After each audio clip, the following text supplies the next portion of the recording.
আসসালামু আলাইকুম, welcome back to my channel. অনেকদিন পর একটি নতুন রেসিপি নিয়ে এসেছি। তো আজ যে রেসিপিটা আপনাদের সাথে শেয়ার করবো সেটা হচ্ছে জলপাইয়ের টক ঝাল মিষ্টি আচার। আর আজকের আচারটা হচ্ছে আস্ত জলপাইয়ের, যেটা আপনারা অনেক দিন রেখে খেতে পারবেন। খুবই মজাদার, খুবই টেস্টি। যারা একটু ঝাল আর টক আচার পছন্দ করেন, সরিষার তেলে ডোবানো আর একটু প্রিজারভেটিভ করে রাখতে চাচ্ছেন, বয়মে করে অনেক দিন পর্যন্ত খেতে দিচ্ছেন, তাদের জন্য এই আচারটা আশা করি খুবই ভালো লাগবে। তো সম্পূর্ণ ভিডিওটা দেখবেন আর অবশ্যই আমার চ্যানেলটা সাবস্ক্রাইব করে দিবেন।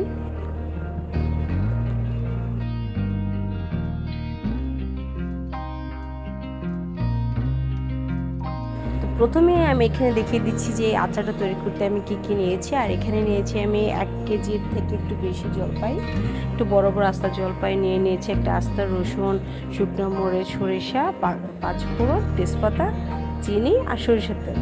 যেহেতু আমি টক ঝাল মিষ্টি আচার তৈরি করব, তাই এই উপকরণগুলো নিয়ে নিয়েছি।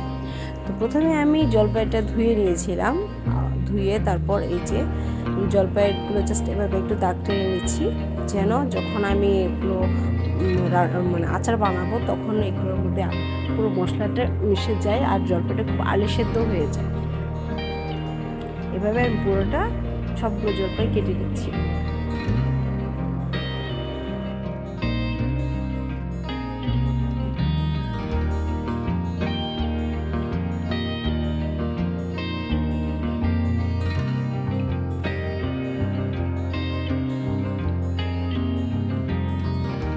এই পর্যায়ে সবগুলো জলপাই কাটা হয়ে গেলে এখানে আমি একটু হলুদ ছিটা দিয়ে রোদে দিয়ে সুন্দর করে মাখিয়ে নেব। আপনারা যদি চান যে জলপাইটা একটু রোদে দিয়ে শুকিয়ে নেবেন 1 ঘন্টা কি 2 ঘন্টার মতো রোদের মধ্যে, তাহলে আপনারা একটু রোদে শুকিয়ে নিতে পারেন।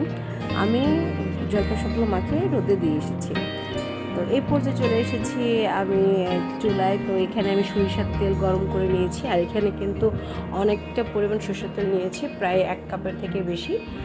এর মধ্যে দিয়েছি তেজপাতা, শুকনো মরিচগুলো দিয়ে সুন্দর করে নেড়ে চেড়ে নিচ্ছি।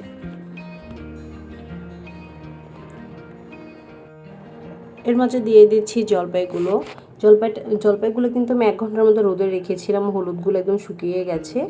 সুন্দর করে সবগুলো জলপাই দিয়ে আমি একটু নেড়ে চেড়ে নেব।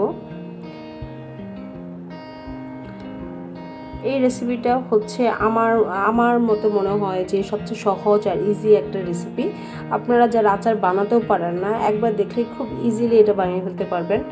আর প্রথম একবারে আগুনে জাল দেওয়াতে কিন্তু আচারের পুরোপুরি লুকটা আসবে না। আপনারা 2-3 বার করে যদি এইভাবে জাল দিয়ে নেন, তাহলে খুবই ইজিলি শুধু আচারের লুকটা আসবে। তো এই পর্যায়ে আমি একটু লবণ দিয়ে দিলাম। আপনারা এখানে বিট লবণ ইউজ করতে পারেন, নর্মাল যে লবণটা আছে সেটা ইউজ করতে পারেন।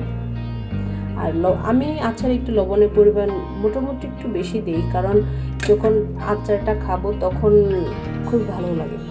এই পর্যায়ে আমি আস্ত রসুনের কোয়াগুলো দিয়ে দিচ্ছি।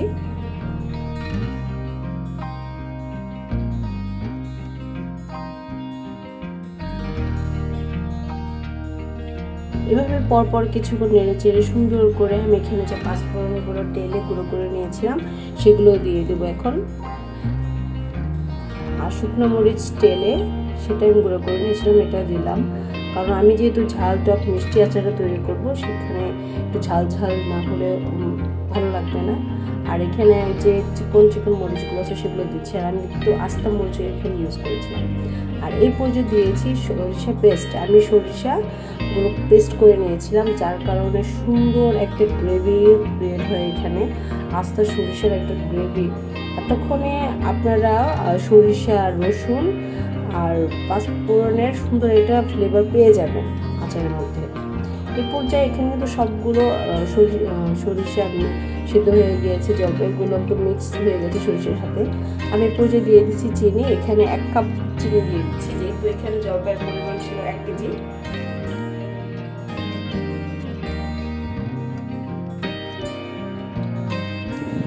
সুন্দর করে নেড়ে চেড়ে আমি আবার ঢেকে রেখে দেবো, যেন জলপাইটা আরেকটু ভিতরে সফট হয়ে যায়। তো এই পর্যায়ে দেখেন জলপাই সব কিছু সুন্দর করে সিদ্ধ হয়ে গিয়েছে।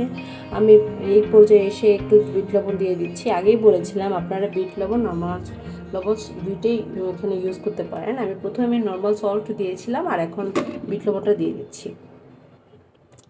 আর এখন কিন্তু আমার আচারটা অলরেডি হয়ে গেছে। আর এই আচারটা কিন্তু এখন ফার্স্ট টাইম আমি এখানে গরম করে জাল দিয়ে নামিয়ে ফেলবো। তো এই আচারটা আমি রেখে দেবো, রেখে 3-4 ঘন্টা পর কিংবা পরের দিন 24 ঘন্টা পর আবার একটু গরম করব। তখন জলপাইগুলো যখন আরেকটু সফট হয়ে আসবে, নরম হয়ে আসবে, তখন সেটার আরও ভালো লাগবে।